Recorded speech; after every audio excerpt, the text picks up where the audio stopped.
Bonjour à tous, bienvenue dans cette vidéo.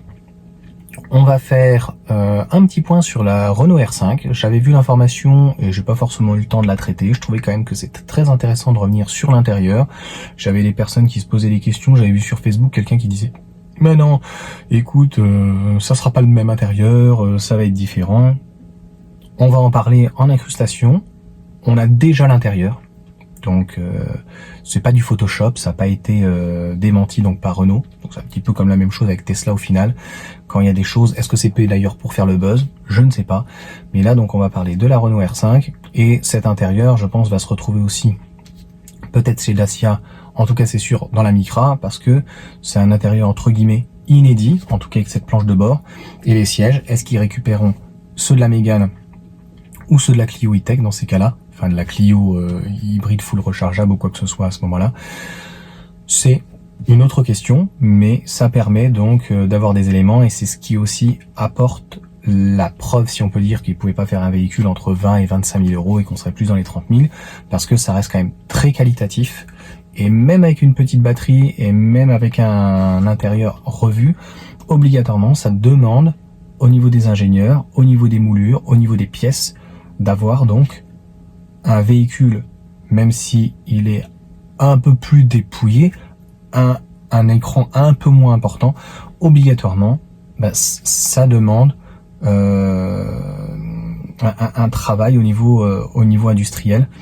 Donc, un coût supplémentaire, parce que pour le coup, cet intérieur sera l'un des premiers, et encore une fois, qui sera certainement utilisé par d'autres véhicules du groupe, je pense, clairement, pour pouvoir essayer donc d'amortir la chose.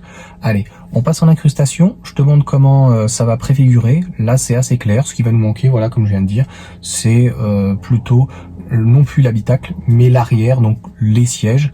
Et puis, il y a aussi des photos donc camouflées, mais on sait pratiquement à quoi s'attendre. Ce qui est toujours dommage un petit peu avec les françaises, et pas que, mais souvent les françaises, c'est que entre le prototype, si on peut dire, des petites choses qui font que le véhicule a un style, on risque de perdre certaines choses. Et c'est ce que j'avais beaucoup aimé d'ailleurs sur la RCZ. Ils avaient gardé ce double bossage et vraiment un véhicule de caractère.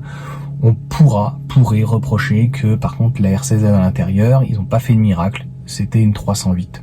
Ni plus, ni moins. Allez, c'est parti pour l'incrustation.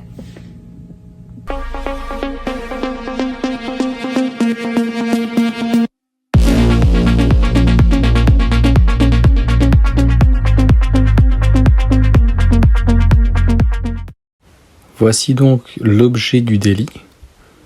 On a vraiment une dalle qui est un petit peu plus petite, qui est tout aussi bien, on va dire, intégrée. Et les aérateurs, par contre, eux, vont être moins intégrés que sur la Mégane, et puis Scénic, et puis les véhicules qui sont thermiques ou donc hybrides ou hybrides rechargeables. Donc là, je t'ai mis la Mégane. Et puis ça va très bien avec ce côté néo-rétro donc de la Renault R5, clairement.